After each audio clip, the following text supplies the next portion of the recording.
ഈ ഇറാൻ്റെ വിഷയങ്ങളിൽ മറ്റ് അറേബ്യൻ കൺട്രീസ് പ്രത്യേകിച്ച് സൗദി, ഖത്തർ തുടങ്ങിയ ബഹ്റൈൻ, കുവൈറ്റ് ഇങ്ങനെ തുടങ്ങിയ രാജ്യങ്ങളിൽ ഇടപെടുന്നില്ല. ഇറാൻ എന്ന് പറയുന്ന രാജ്യം ഒറ്റപ്പെട്ടു പോയി.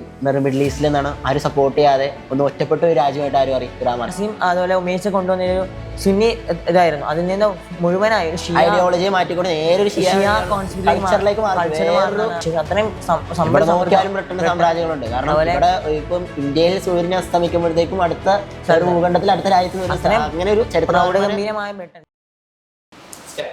നമ്മളിങ്ങനെ പോഡ്കാസ്റ്റ് കൊണ്ടാണ് ഇങ്ങനെ ആലോചിക്കുകയായിരുന്നു.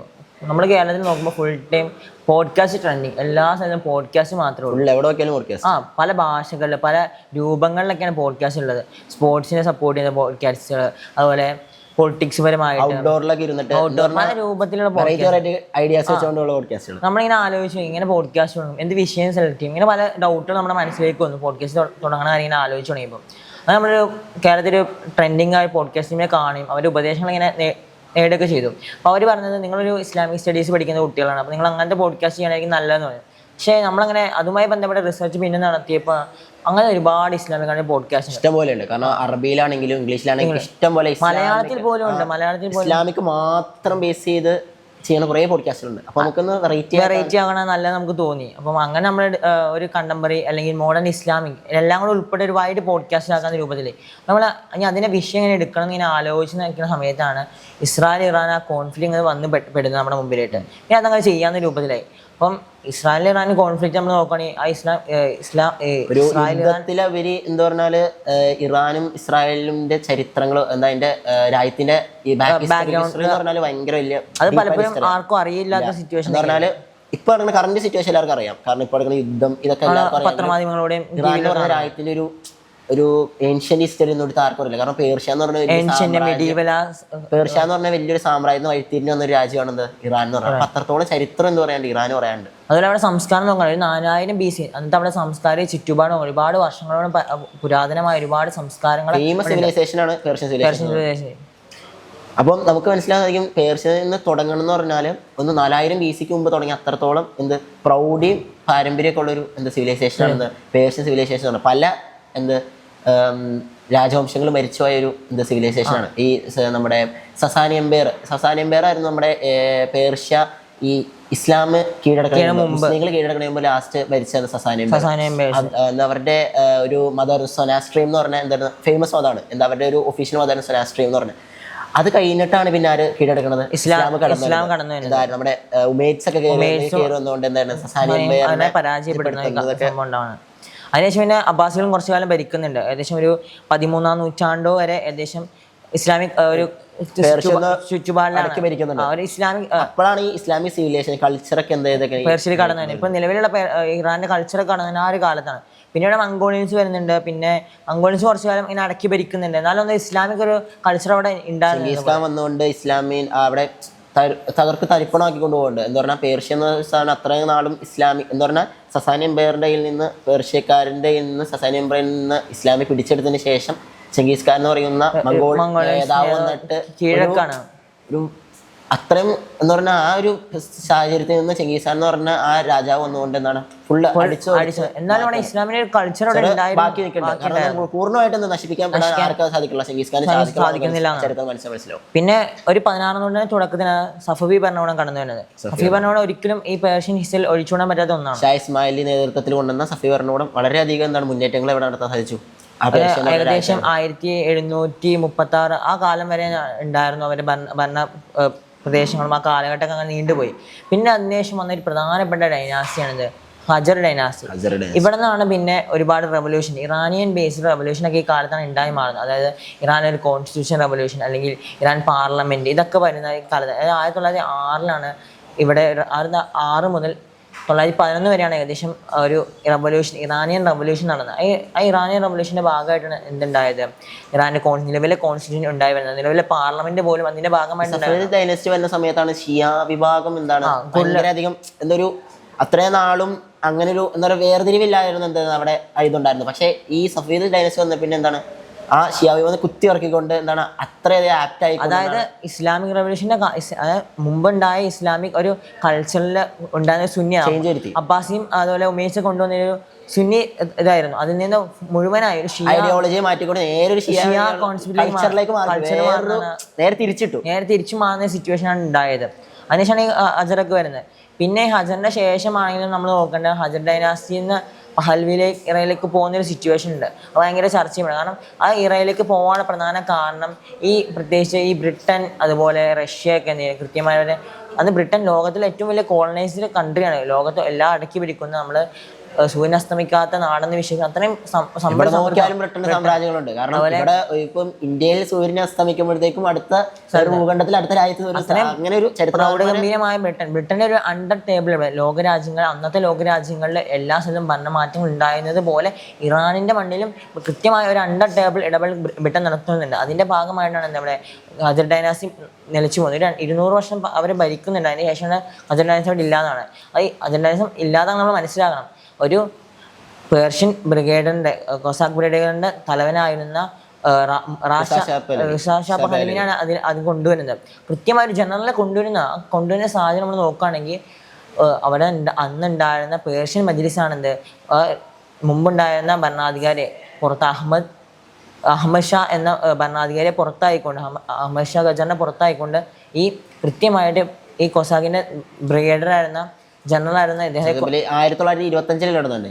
1925 അവരെ കോൺസ്റ്റിറ്റ്യൂഷൻ അന്ന് വരെ ഉണ്ടാകുന്ന കോൺസ്റ്റിറ്റ്യൂഷനെയും പാർലമെന്റും എല്ലാം അട്ടിമറിച്ചുകൊണ്ട് പേഴ്സണലി ഒരു വിധി പുറപ്പെടുകയാണ്. ഇദ്ദേഹത്തെ പുറത്താക്കുന്നു. പകരം കൃത്യമായ ഒരു ബ്രിട്ടൻ അണ്ടർ ടേബിൾ ഇടപെടൽ അവിടെ ഉണ്ടായിട്ടുണ്ട്. സമയത്ത് മറ്റേ രണ്ടാം ലോക മഹായുദ്ധം നടക്കുന്ന സമയത്ത് ഇറാൻ പങ്കെടുക്കുന്നില്ല ഈ യുദ്ധത്തിൽ. രണ്ടാം ലോക മഹായുദ്ധത്തിൽ പങ്കെടുക്കുള്ളൂ. അപ്പം റഷ്യയും ബ്രിട്ടനും എന്ന ലോകശക്തികളാണ്. അന്നത്തെ എന്താ പറയുക, അന്ന് US ഇല്ല. അന്ന് US പ്രൗഢിയിലേക്ക് എത്തിയിട്ടില്ല. അന്ന് റഷ്യയും ബ്രിട്ടനൊക്കെയാണ് ഉയർന്നു നിൽക്കുന്നത്. അപ്പം റഷ്യയും ബ്രിട്ടനും ക്ഷണിക്കുന്നുണ്ട് ഇറാനെ ഇങ്ങോട്ട് ക്ഷണിക്കുന്നുണ്ട്, രണ്ടാം ലോക മഹായുദ്ധത്തിലേക്ക് ക്ഷണിക്കുന്നുണ്ട്. അപ്പോൾ ഈ സമയത്ത് ഇവർ വിസമ്മതിക്കുക. എന്ന് പറഞ്ഞാൽ ഇറാൻ എന്ന് പറഞ്ഞാൽ അത്ര ശക്തിയുള്ള രാജ്യമല്ല, അത്ര ശക്തി പ്രാപിച്ചുള്ള കാരണം എന്താണ്, ഒരു കമാൻഡറിന്റെ കീഴിലാണ് ഇപ്പോൾ ആര് ഭരണം നടത്തിക്കൊണ്ടിരിക്കുന്നത്. അപ്പൊ പാഹ്ലവി ഭരണകൂടത്തിന് എന്താ അതൊരു ഫേസ് ചെയ്യാനുള്ള എന്തൊരു മെന്റാലിറ്റി എത്തിയിട്ടില്ല.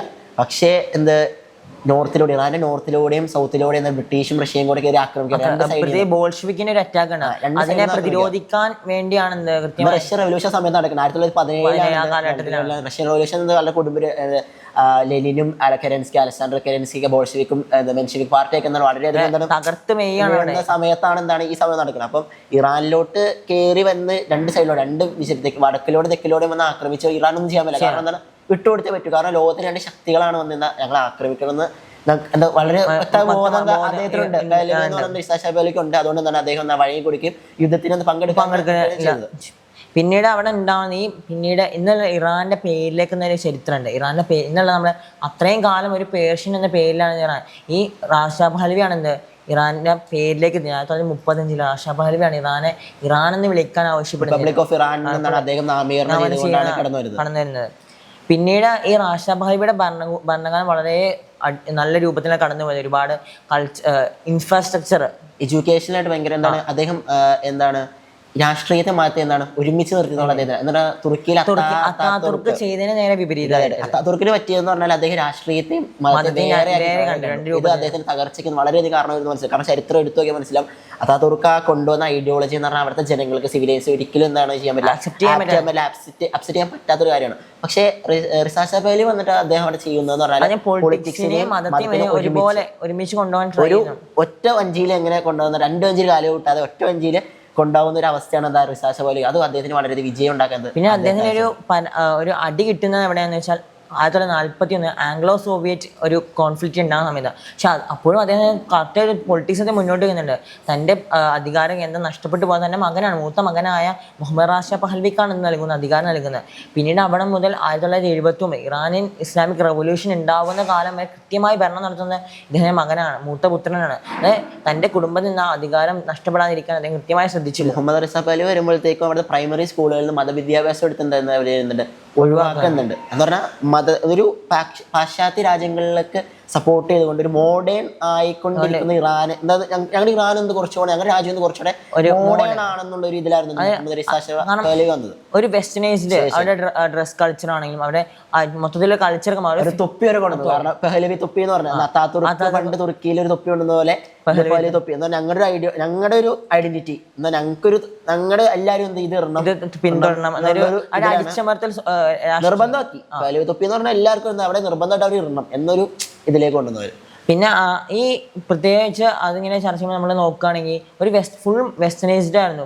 ഒരു നമ്മൾ യൂറോപ്യൻ രാജ്യത്തെ കാണുന്ന പോലെ ഇറാനെ കാണും. കാരണം മിഡിൽ ഈസ്റ്റിലുള്ള രാജ്യം ഒരു ഇസ്ലാമിക് കൺട്രി ആയിരിക്കെ അല്ലെങ്കിൽ ഒരുപാട് ഇസ്ലാമിക് കൺട്രികളുടെ നടുവിലിരിക്കുന്ന രാജ്യമാണ്. അവിടെ നിന്ന് ഒരു വെസ്റ്റനൈസ്ഡ് അതാണ് പിന്നീട് ഈ മുഹമ്മദ് റിസാ പഹ്ലവിയുടെ പരാജയത്തിന് കാരണമായ ചില ആളുകൾ ഇങ്ങനെ എണ്ണി പറഞ്ഞാൽ നമ്മൾ കാണാൻ സാധിക്കും. ഈ ഒരു വെസ്റ്റേൺ ബ്ലോക്കിൽ കടന്നവരമാണ്. മുഹമ്മദ് റിസാ പഹ്ലവി എന്താണ് മതത്തെയും പൊളിറ്റിക്സിനെ വേറെ വേറെ ആയിട്ടാണ് കാണുന്നത്. കാരണം എന്താണ് അദ്ദേഹം വന്നപ്പോ തന്നെ എന്താ ഇത് തന്റെ പിതാവിന്റെ മാർഗം പിൻപറ്റാൻ പറ്റില്ല. കാരണം അത്താതുർക്കിനെ പോലെ ആയി. അത്താതുർക്കിനെ മോഡൽ എന്ന് പറഞ്ഞാൽ മതത്തിനെ പൊളിച്ച് വേർതിരിച്ച് ഉള്ളി കണ്ടു. അപ്പോഴത്തേക്കും എന്താണ് അവിടെ ഉള്ള ആളുകൾ എന്ന് പറഞ്ഞാൽ പണ്ട് തൊട്ട് എന്താണ് മതത്തിനെ മുറുകെ പിടിക്കുന്ന കുറെ ആൾക്കാരെന്ത് ഇറാനിലുണ്ട്. അപ്പൊ അവർക്കൊന്നും ഇത് പിടിക്കൂല. കാരണം എന്താ ഒരു മതത്തിനെ രാഷ്ട്രീയത്തെയും വേർതിരിച്ച് കാണുകയും ഒരു വെസ്റ്റേൺ കൺട്രിയിലുള്ള പോലത്തെ കൾച്ചർ കൊണ്ടുവരാമെന്ന് പറഞ്ഞാൽ അവിടുത്തെ മത നേതാക്കൾക്ക് പറ്റില്ല. കാരണം ഷിയ എന്ന് പറഞ്ഞ ഒരു വിഭാഗം അവിടെ എന്താണ് അത്രയും കൊടുമ്പിരി കൊണ്ടിരിക്കുന്ന ഒരു അവസ്ഥയിലാണ് ആര് വരുന്നത് മുഹമ്മദ് റിസാ പഹ്ലവി വന്നത്. വളരെ ഈ അറബ് റിവോൾട്ട് തുടങ്ങാൻ വൈറ്റ് റെവല്യൂഷൻ തുടങ്ങുന്ന സമയത്താണ് ആര് മുഹമ്മദ് റിസാ പഹ്ലവി കടന്നു വരുന്നത്. പിന്നെ ഇതിനെക്കുറിച്ച് കൃത്യമായിട്ട് ഹാമിദ് ബഷീർ എന്നൊരു ഇറാനി എഴുത്താണ് അതിൻ്റെ ബുക്കിനെ പ്രതിപാദിക്കുന്നത് കാണാം. അതിൻ്റെ ബുക്കിൻ്റെ പേര് the ideological foundation of Islamic revolution in Iran the theology discontent എന്ന ബുക്കിൽ കൃത്യമായി പ്രതിപാദിക്കുന്നുണ്ട് എന്തുകൊണ്ട് റിസാ പഹ്ലവിയുടെ അധികാരം മുഹമ്മദ് റിസായുടെ അധികാരം നഷ്ടപ്പെടുന്നു എന്ന കാര്യത്തിൽ ഇങ്ങനെ കൃത്യമായി പ്രതിപാദിക്കുന്നത് കാണാം. ഇതിനെ കാരണം എന്ന് പറഞ്ഞാൽ ഒരു വെസ്റ്റനൈസ്ഡ് ചെയ്യാൻ ശ്രമിച്ചു. അതുപോലെ ഈ മതത്തെ അദ്ദേഹം വളരെയധികം അപമാനിച്ചുകൊണ്ട് ഒരു മതവിരുദ്ധത കൊണ്ടുവരാൻ അവിടെ സാധിച്ചു. അതേമാതിരി അവിടെ നിന്നാണ് ഈ ഇസ്ലാമിക് റവല്യൂഷന് തുടക്കം ഉണ്ടാകുന്നത്. ഇസ്ലാമിക് റവല്യൂഷന് അപ്പുറം ഇതൊരു ആയത്തുള്ള റൂഹുൽ ഖുമൈനി എന്നൊരു പണ്ഡിതന്റെ കടന്നുവരമാണ്. അദ്ദേഹം എന്ന് പറഞ്ഞാൽ ആയത്തുള്ള റൂഹുൽ ഖുമൈനി എന്ന് പറഞ്ഞ സാധാ ഒരു മുദ്രിസ് സാധാരണ മദർസയിൽ നമ്മുടെ നാട്ടിലൊക്കെ സാധാരണ പള്ളിയിൽ പോകും അതിന് കുട്ടികളെ പഠിപ്പിക്കും സാധാരണ സ്ഥലത്ത് പഠിപ്പിച്ചുകൊണ്ട് അദ്ദേഹം വന്ന് ആ അവിടുത്തെ പൊളിറ്റിക്സിനൊക്കെ മാറ്റി എഴുതുക. നമ്മളിപ്പോ കാണുന്ന ഇറാന്റെ തീരുമാനങ്ങളൊക്കെ അദ്ദേഹത്തിന്റെ കയ്യിലാണ്. അദ്ദേഹം വന്ന് ഇരുന്നുകൊണ്ട് പറയുന്ന കാര്യങ്ങളൊക്കെ ജനങ്ങൾ ഏറ്റെടുക്കുകയാണ്. കാരണം ഒറ്റയടിക്കുക ഇത്രയും നാളും പഹ്ലവി ഭരണകൂടം 57 വർഷം ഭരിച്ച പഹ്ലവി ഭരണകൂടത്തെ ഒന്നുമല്ല. അതെ ഒന്നുമില്ല. നമ്മൾ നോക്കുമ്പോൾ മനസ്സിലാക്കണം ഒരു വലിയ സാമ്രാജ്യശക്തി അന്ന് ലോകം 2 പോളാറുകൾ തിരിഞ്ഞിട്ടുണ്ട്. ഒന്ന് USSR സപ്പോർട്ട് ചെയ്യുന്ന പോളാറും ഒന്ന് അമേരിക്ക സപ്പോർട്ട്. ഇവർ രണ്ടുപേരും നടുവിൽ എന്നിട്ട് ഇറാൻ ഒറ്റയ്ക്ക് ശബ്ദിക്കാണ്. രണ്ടാം ലോക മഹായുദ്ധം കഴിഞ്ഞപ്പോഴത്തേക്കും അടിയായി. USSR യുഎസും അന്ന് കോൾഡ് ഐഡിയോളജിക്കൽ കാരണം എടുക്കാതെ വാക്കുകൾ കൊണ്ടും സയന്റിഫിക്കലിയും അതുപോലെ തന്നെ പല പ്രദേശങ്ങളും പല രാജ്യങ്ങളും സപ്പോർട്ട് നേടിക്കൊണ്ട് വന്ന് ഇറാൻ നിൽക്കുന്ന അമേരിക്കയോടൊപ്പമാണ്. അതിന്റെ പ്രശ്നങ്ങൾ വന്ന് റിസാ പഹ്ലവി നേരിടുന്നുണ്ട്. അതിനെക്കുറിച്ച് നമ്മൾ നോക്കുകയാണെങ്കിൽ അദ്ദേഹം ഹോസ്പിറ്റലിൽ അഭയം നൽകുന്നുണ്ട്. അതിൻ്റെ ചികിത്സയുമായി അഭയം ബന്ധപ്പെട്ട് അതിൻ്റെ പ്രശ്നങ്ങൾ ഇറാനിൽ നടക്കണേ. റിസാ പഹ്ലവിക്ക് അവിടെ ചികിത്സ നൽകിയതിന് ഇവിടെ 50ഓളം വരുന്ന അംബാസിഡർമാരെ അമേരിക്കൻ എംബസിയിലുള്ള 50ഓളം അംബാസിഡർമാരെ പിടിച്ചു വയ്ക്കുന്നുണ്ട് അവിടുത്തെ വിദ്യാഭ്യാസ സംഘടനകൾ.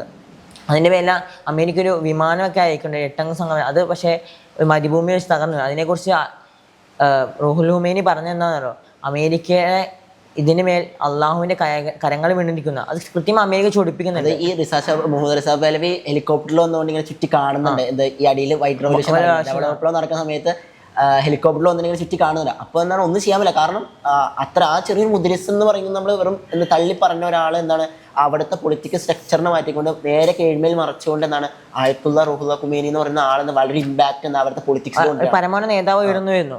ഒരിക്കലും നമ്മൾ പ്രതീക്ഷിച്ചു ഒരുപാട് ഷിയാ സ്കോളേഴ്സ് ഉണ്ടായിരുന്നു. ഒന്നും ഉണ്ടാകുന്ന ഒരുപാട് ഷിയാ സ്കോളേഴ്സ് ഒരുപാട് പ്രൗഢഗംഭീരമായ ഷിയാസ്. പക്ഷെ അദ്ദേഹം എടുത്തൊരു നിലപാടാണ് അദ്ദേഹം ഇത്രയും വലിയൊരു നമുക്ക് മതമാണ് വേണ്ടത്, മതത്തിനെ മുറുകെ പിടിച്ചുകൊണ്ട് ജീവിക്കുന്ന ഒരു വിഭാഗത്തിന് വെസ്റ്റേണൈസേഷൻ ചെയ്തത് അതിനെതിരെ ഒരു നേതാവ് വന്നുകൊണ്ട് അദ്ദേഹം ഒരു പരമോന്നത നേതാവ് ഇപ്പോഴും എന്താണ് ആ ഒരു ഇറാനിൽ നമ്മൾ എടുത്ത് കറന്റ് സിറ്റുവേഷൻ എടുത്ത് കാരണം അദ്ദേഹത്തിന്റെ തീരുമാനങ്ങൾക്കടിയിലാണ് ആര് പ്രസിഡന്റിന്റെ അത്രത്തോളം പവർ അദ്ദേഹത്തിന്റെ വാക്കുകൾ ജനങ്ങൾ മനസ്സിൽ ഉൾക്കൊള്ളുന്നു എന്നുള്ളതാണ്. ഈ കറന്റ് സിറ്റുവേഷനിൽ നമ്മൾ എന്താണ് അമേരിക്ക യുദ്ധം നടക്കുന്ന സമയത്ത് തന്നെ കാംനയുടെ ഓരോ വാക്കുകൾ എന്ന് പറഞ്ഞാൽ അത്രത്തോളം ഒരു ഭയങ്കര ഹൈ കോൺഫിഡൻസോടെ ഒരു അമേരിക്ക എന്ന് പറഞ്ഞ ലോകശക്തിയെ അത്ര ഇതില് വെറുതെ വെല്ലുവിളിക്കണം. അമേരിക്കൻ പ്രസിഡന്റ് ഒക്കെ വെറും ബുജ്ജിക്കുട്ടിയെ പോലെ കാണുന്ന പോലെ അത്ര നാളും സൗദിയും മറ്റു രാജ്യങ്ങളെല്ലാം പേടിച്ച് പറിച്ചുകൊണ്ടിരുന്ന സ്ഥാനത്തേക്ക് ഇറാൻ എന്ന് പറയുന്ന പുലിക്കുട്ടി വന്നിട്ട് ഞങ്ങൾക്കൊരു കുഴപ്പമില്ല, ഞങ്ങൾ എന്ത് നേരിടാൻ ശരി, അത്രത്തോളം മിലിറ്ററി പവർ ഞങ്ങൾക്ക് ഉണ്ട്, ഞങ്ങൾക്ക് അത്ര എന്താണ് കോൺഫിഡൻസ് ഉണ്ടെന്ന് പറഞ്ഞാൽ അത്രയും സുലഭമായിട്ട് അദ്ദേഹം എന്ന് പറയുന്നത്. അപ്പം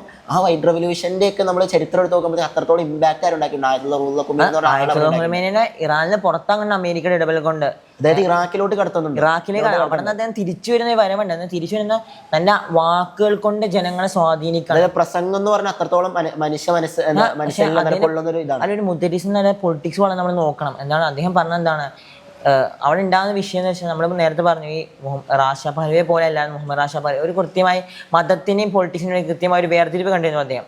അതിന്റെ ഭാഗമായി ആ ഒരു അരക്ഷിതാവസ്ഥ കൃത്യമായി മുതലെടുക്കാൻ ഒരു മതപണ്ഡിതൻ അതിന്റെ പൊളിറ്റിക്സിന്റെ വ്യൂ പോയിന്റ് നമ്മൾ അത്രയും മനസ്സിലാക്കണം. മുഹമ്മദ് റിസാ പഹൽവി വന്നതിന് ശേഷം എന്താണ് ഹിജാബൊക്കെ എടുത്ത് ഒഴിവാക്കിക്കൊണ്ട് കറക്റ്റ് നമ്മൾ ഇറാനിൽ ചെന്ന് ഇറങ്ങിയാൽ നമ്മൾ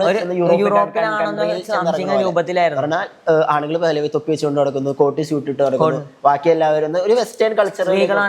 ഒരു വെസ്റ്റേൺ ഡ്രസ്സിംഗ് കോഡിലേക്ക് നേരെ അത് മറിച്ചിട്ടുകൊണ്ട് എന്താണ് ഇസ്ലാമിലെ ഹിജാബിനെ എടുത്തു കളഞ്ഞാൽ നിയമത്തെ നേരെ തിരിച്ചുകൊണ്ടുവന്നുകൊണ്ട് ഹിജാബ് നിർബന്ധം. അവിടെ ഫെമിനിസം ആശയങ്ങൾ പോലും സ്ത്രീകൾക്കിടയിൽ വന്നിരുന്നു ആ കാലഘട്ടത്തിൽ. അതിനെല്ലാം കാരണം ഇതിൽ മനസ്സിലാക്കേണ്ടത് അവരെന്ത് ചെയ്യുന്നു, ഈ പഹൽവി ഭരണകൂടം അല്ലെങ്കിൽ പഹൽവി ഇറയിൽ എന്ത് ചെയ്തു, അവർ കൃത്യമായി അവിടുത്തെ ഷിയാക്കളുടെ മതവികാരത്തെ ഉൾക്കൊള്ളാൻ തയ്യാറായി അടിച്ചു ഫുള്ള് ബേസ് തൊട്ട് അവർ തുടങ്ങിയിരിക്കുന്നു. എന്ന് പറഞ്ഞാല് ഒരു അത്രയും ഒരു 53-57 വർഷം വഹിച്ച ഒരു പഹൽവി ഭരണകൂടത്തിനെ എങ്ങനെ വളരെ വളരെ പൊളിറ്റിക്കൽ സ്ട്രാറ്റജിയിലൂടെ അവരെന്ത് ചെയ്തിട്ടുണ്ട്, അടിച്ചു വാർത്തിട്ടുണ്ട്. എന്നാൽ അത്രയും വെൽ പ്ലാനഡ് ആയിട്ടാണ് റൗദത്തുൽ ഖുമൈനി എന്ന് പറഞ്ഞാൽ മത നേതാവ് പരമോന്നത നേതാവോടെ വന്നിട്ട് പൊളിറ്റിക്കലായിട്ട് ഒരു മാസമായിട്ടൊന്നും ഒരു വരവാണ്. ഇറാഖിലേക്ക് നാട് കടത്തപ്പെട്ടിട്ട് പിന്നെ തിരിച്ചു വരുന്ന ഒരു പറഞ്ഞാല് അന്നത്തെ അമേരിക്ക എന്ന് പറഞ്ഞാൽ നമുക്ക് ഊഹിക്കാൻ പറ്റുന്ന ലോക പോലീസിന് സ്വന്തം അഭിപ്രായപ്പെടുകയും പല രാജ്യങ്ങളും അമേരിക്ക തൊട്ടു നോവിക്കാൻ പോലും അല്ലെങ്കിൽ ഒരു മധുരപ്പിണക്കത്തിന് പോലും തയ്യാറാവാത്ത അമേരിക്ക വെല്ലുവിളിക്കാണ് ഒരു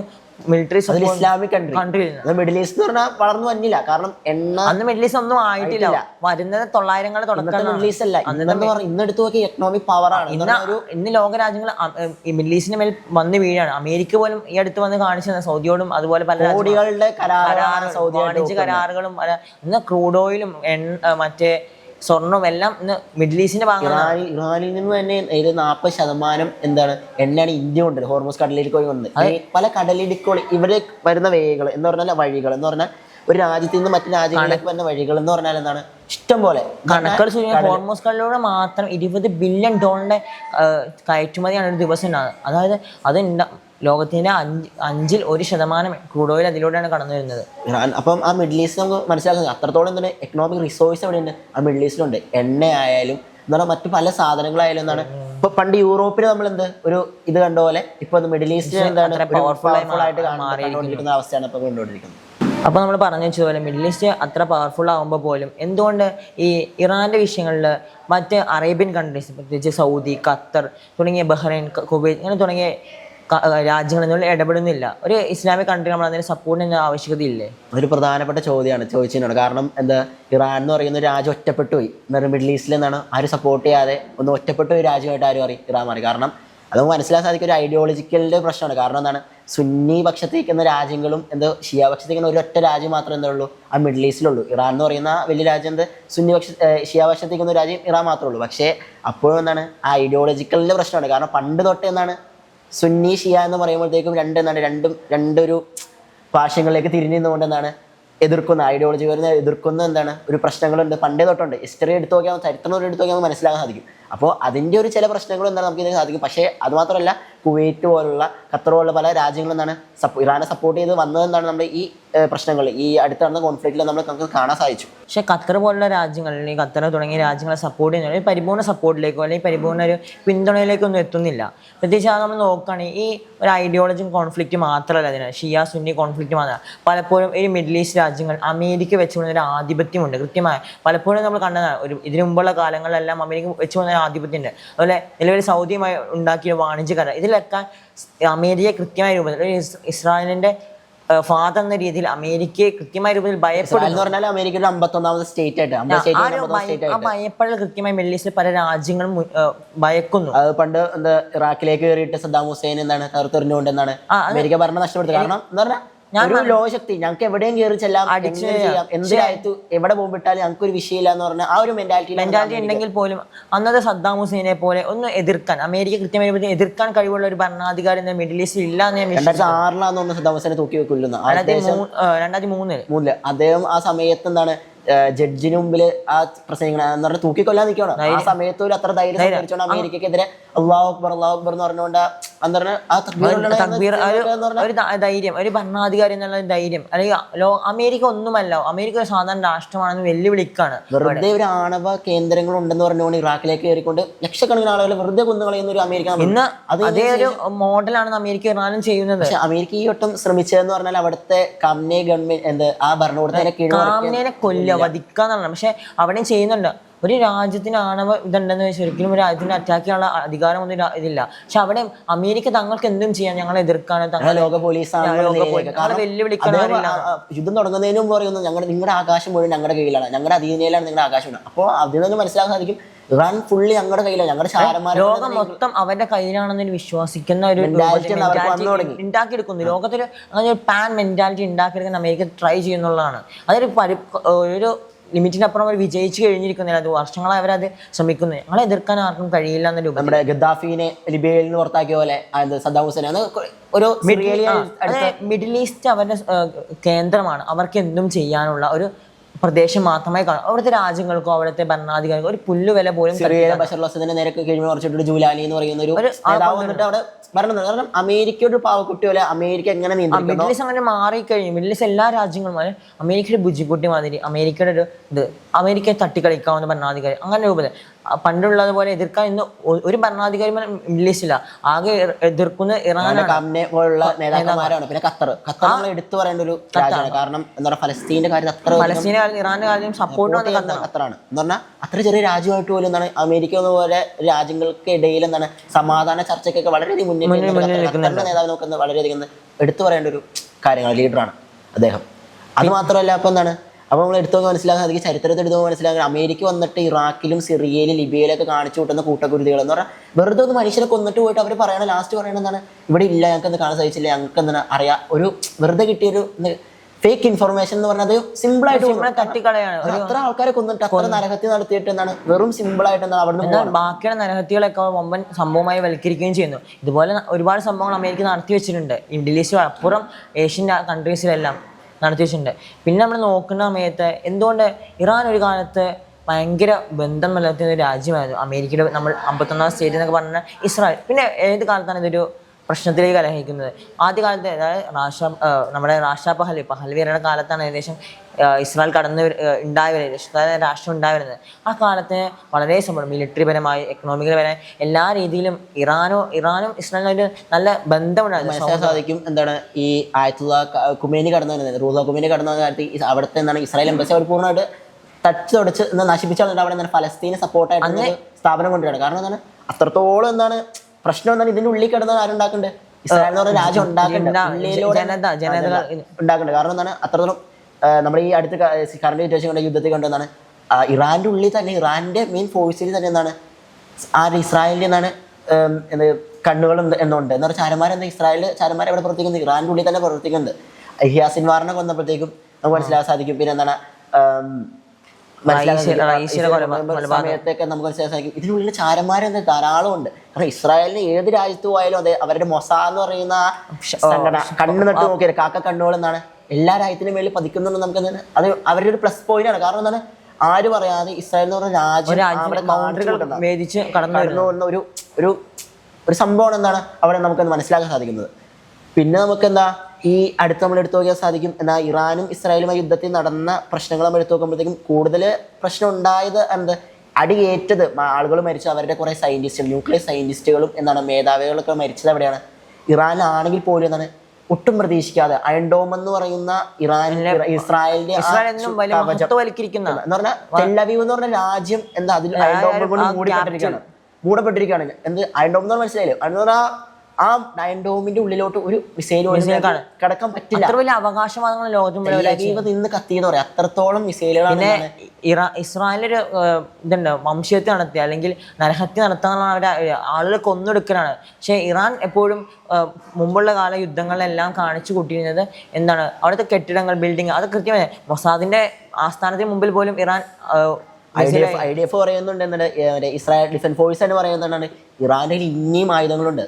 സിജീലും ഫത്താഹും അല്ലാതെ എന്താണ്, സിജീലും ഫത്താഹൊക്കെ അയൺ ഡോമിനെ നിഷ്പ്രഭമാക്കിക്കൊണ്ടെന്നാണ്, ഉള്ളിലേക്ക് തുളഞ്ഞു കയറിക്കൊണ്ടെന്നാണ് പല കേടുപാടുകൾ ഇസ്രായേൽ വരുത്തിയിട്ടുണ്ട്. അപ്പോൾ എന്താണ് നമുക്ക് മനസ്സിലാക്കി, ഇനിയും ഇറാന്റെ ആയുധങ്ങൾ എന്താണ് ആവശ്യത്തിന് അധികമുണ്ട്. മിസൈലുകളൊക്കെ ഇനി ഉപയോഗിക്കാത്ത മാരക മിസൈലുകൾ IDF തന്നെ, ഇസ്രായേൽ ഡിഫൻസ് ഫോഴ്സ് തന്നെ എന്നാണ് അവകാശപ്പെടുന്നത്. അപ്പോൾ അത്രത്തോളം നാശനഷ്ടം അവർക്ക് ഇസ്രായേൽ വരുത്താൻ ആർക്ക് അയച്ചുകൊണ്ടിരിക്കുക. ഇത്രയും നാളും എന്താണ് ഒരു രാജ്യത്തെ അടിക്കുമ്പോഴത്തേക്ക് US സപ്പോർട്ടോടെ അടിക്കുമ്പോഴത്തേക്കും എന്താണ് അവരും തിരിച്ച് ചെയ്യില്ല എന്നുള്ള ഒരു ഉറച്ച വിശ്വാസത്തിലാണ് ഇത്ര നാൾ ഇസ്രായേൽ എന്താണ് യുദ്ധമുഖത്ത് എന്താ മത്സരിച്ചുകൊണ്ടിരുന്നത്. പക്ഷെ എന്താണ് പെട്ടെന്ന് ഞങ്ങളുടെ ഇന്റലിജൻസിനൊക്കെ തകർത്തെറിഞ്ഞുകൊണ്ട് ഇറാൻ കാണിച്ചു വെച്ചൊരു ഒരു ആധിപത്യം എന്താണ് നമുക്ക് മിനിറ്റ്സ് കാണിക്കാൻ സാധിക്കും. എന്താ ഇത്രയും നാളും അവരെ വിചാരിച്ച ഇസ്രായേൽ അത്രയും കാലം ഉണ്ടായ യുദ്ധങ്ങൾ, ഇസ്രായേൽ നടത്തിയ യുദ്ധങ്ങളൊക്കെ നമ്മൾ നോക്കുകയാണെങ്കിൽ കാണാനെങ്കിൽ ഒരു 10 ദിവസം അല്ലെങ്കിൽ മാക്സിമം 20 ദിവസം അവർ പല യുദ്ധങ്ങളും അവസാനം. പക്ഷെ ഒരിക്കലും പ്രതീക്ഷിക്കാതെ ഇസ്രായേലിന് മേൽ ആക്രമണം നടത്താണ് ഇറാൻ. ഒരിക്കലും പ്രതീക്ഷിക്കുന്ന ഇങ്ങനെ ഒരു അറ്റാക്ക്. പിന്നെ നമ്മൾ നോക്കുകയാണെങ്കിൽ നമ്മൾ കാണുന്ന സംഭവമാണ് ഇറാനും ഇസ്രായേലും നല്ലൊരു ബന്ധത്തിലുണ്ടായത് നമ്മൾ മുമ്പ് പറഞ്ഞിരുന്നു. അത് എവിടെയാണ് വഷളാവുന്നത്? അത് ഷിയ കോൺഫ്ലിക്റ്റ്, ഈ നമ്മുടെ ഇസ്ലാമിക് റവല്യൂഷൻ ഇറാനിൽ ഉണ്ടാകുന്ന ഒരു ഇസ്ലാമിക് റവല്യൂഷൻ്റെ കാലത്താണ്, ആയത്തുള്ള ഉമേനി വരുന്ന കാലത്ത്. അല്ലെങ്കിൽ ഷിയാക്കളല്ല, അതിനപ്പുറം ഇറാനിയൻ ജനതയുടെ ഒരു മനസ്സുണ്ട്. എന്ത് മിഡിൽ ഈസ്റ്റ് മുസ്ലിങ്ങളുടെ പ്രദേശമാണ്, അല്ലെങ്കിൽ മുസ്ലിം കൺട്രികൾ ഒത്തൊരുമിക്കുന്നത്. അവിടെ ഒരു ജൂത സമൂഹം അല്ലെങ്കിൽ ജൂതരാഷ്ട്രം വന്നിട്ട് വളരാൻ പാടില്ല ഒരു തിയറി അല്ലെങ്കിൽ ഒരു കൺസെപ്റ്റ് അവിടെ ജനങ്ങളുടെ ഇടയിലുണ്ടാകും.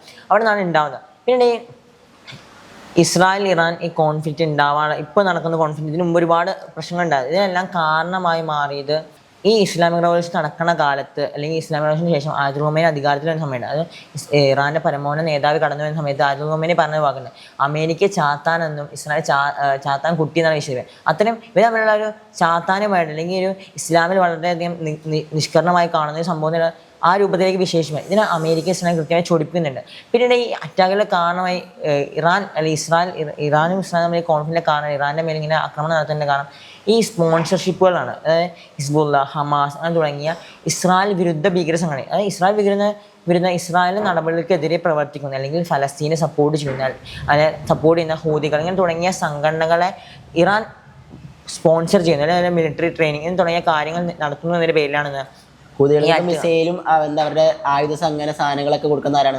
ഇറാനാണ് കൊടുക്കുന്നത്. ഇറാനിയൻ എന്താണ് മിസൈലുകളൊക്കെയാണ് ഹൂത്തികൾ ഇപ്പോഴും ഉപയോഗിക്കുന്നത്. അപ്പോൾ നമുക്ക് മനസ്സിലാക്കാൻ സാധിക്കുന്നതാണ് ഈ സമയത്ത് തന്നെയാണ് നെതന്യാഹു എന്ന് പറയുന്ന പാവക്കുട്ടി എന്ന് പറഞ്ഞാൽ ട്രംപ് എന്ന് പറയുന്ന അത് ചെയ്യുന്ന ഒരു നെതന്യാഹുവിനാണ് കണ്ടത്.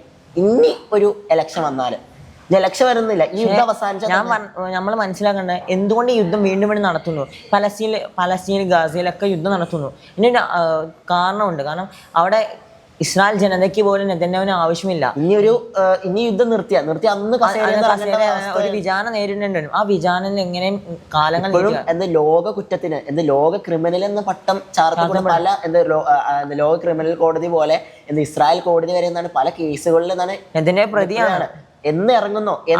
യുദ്ധം അവസാനിപ്പിക്കാതിരിക്കാൻ എല്ലാ തരത്തിലുള്ള കാര്യങ്ങളും അതിന്റെ ബാക്കി പത്രങ്ങൾ കൂടിയാണിത്. പിന്നീട് ഈ എന്തുകൊണ്ട് നടത്തുന്നുള്ള ചോദ്യത്തിന് അമേരിക്കയും ഇസ്രായേലൊക്കെ പറഞ്ഞൊരു കാരണം ഇറാന്റെ പേരിൽ ആണവ സമ്പ്രദായങ്ങളുണ്ട് അല്ലെങ്കിൽ ആണവ നിലയങ്ങളുണ്ട്.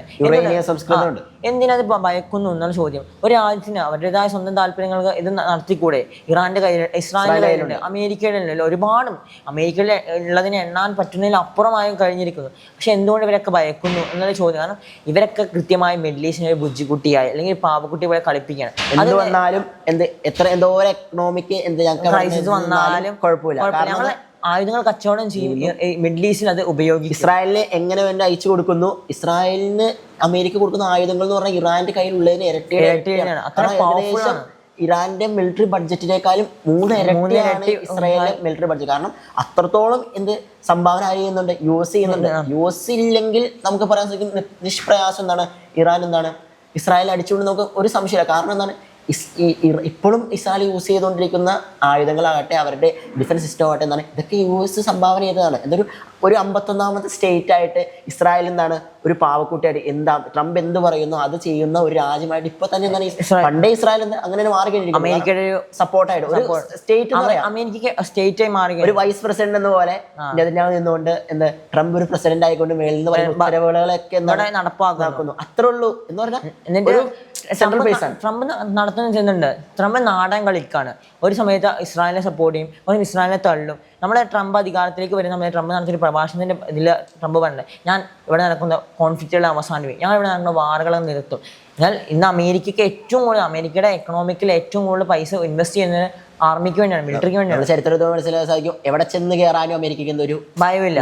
ഒന്നാം ലോകമഹായുദ്ധ ചിത്രത്തിൽ പോലും ഇല്ലാത്ത അമേരിക്ക രണ്ടാം ലോകമഹായുദ്ധത്തിൽ വന്നുകൊണ്ട് തുടക്കത്തിൽ ഇല്ല, അവസാന കാലങ്ങളിൽ വന്നിട്ടാണ് ഒരു ഹിരോഷിമ നാഗസാക്കിയില്ലേ, അതേ ഒരു മെത്തേഡാണ് ഇന്നും അമേരിക്ക ഫോളോ. ഞങ്ങളെ എതിർക്കാൻ ആരുമില്ല. ഇന്ന് പ്രത്യേകിച്ച് യുക്രൈൻ റഷ്യ വാറാണ്, റഷ്യ കൃത്യമായി ഇടപെടൽ നടത്തുന്നില്ല. സിന്ദൂറിലൊക്കെ എന്താണ് അമേരിക്ക ഇടപെട്ടുകൊണ്ടാണ് എന്താണ് ഞങ്ങൾ പല പല രൂപത്തിലും ഒരു ദിവസം 5 നേരം എന്ന രൂപത്തിൽ ഇങ്ങനെ പറഞ്ഞുകൊണ്ടിരിക്കുക. ഇന്ത്യ പാകിസ്ഥാൻ വാർ നിർത്തിയ ട്രംപാണ്, അല്ലെങ്കിൽ അമേരിക്കയാണ്. അമേരിക്ക ഇടപെടൽ അതേ ഒരു നയം. ഞങ്ങൾ ലോക പോലീസാണ്, ഞങ്ങളെ തകർക്കാൻ ആരില്ല. ഇതിപ്പോൾ റഷ്യ ഒരു മൂലയ്ക്ക് ഒതുങ്ങിയിട്ടുണ്ട്. ഈ ഇറാൻ ഇസ്രായേൽ വിഷയത്തിൽ ചൈന ഇടപെടാൻ അത്ര തയ്യാറാവുന്നില്ല ചെറിയ രൂപത്തിൽ. കാരണം അമേരിക്ക താരിഫ് ചുമത്താണ്.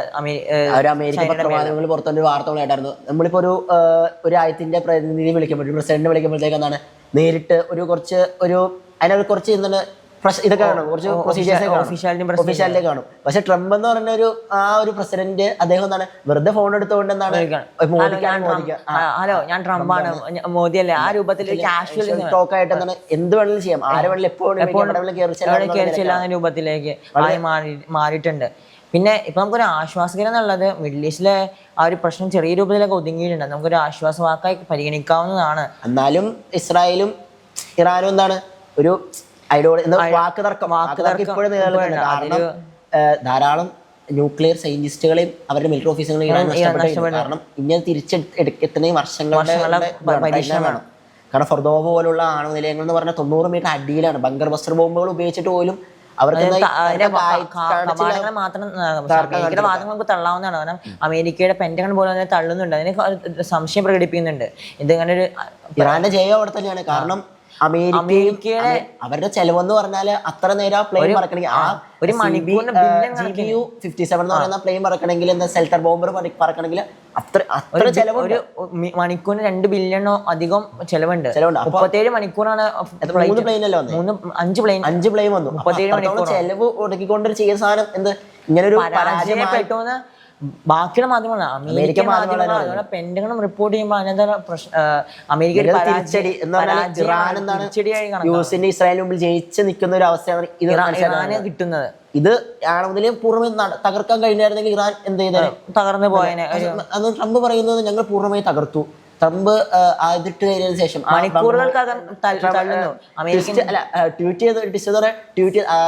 ട്രംപ് ഒന്ന് ട്വീറ്റ് ചെയ്യുന്നുണ്ട്, ഞങ്ങൾ എന്താണ് ഇറാന്റെ ഫൊർദോവയും ഇസ്ഫാനൊക്കെ പോയി തകർത്തെറിഞ്ഞിട്ടുണ്ട് അങ്ങനെ പറഞ്ഞ ഒരു മാസമായിട്ട് എന്താ അദ്ദേഹം വന്ന് ട്വീറ്റ് ചെയ്യുന്നുണ്ട്. പക്ഷെ കുറച്ചു അങ്ങനെ പറ്റിയാൽ എന്താണ് ഇതിന്റെ റേഡിയേഷൻ അത്രത്തോളം ന്യൂക്ലിയർ ബോംബിന്റെ റേഡിയേഷൻ അത്രത്തോളം ഭീകരമാണ്.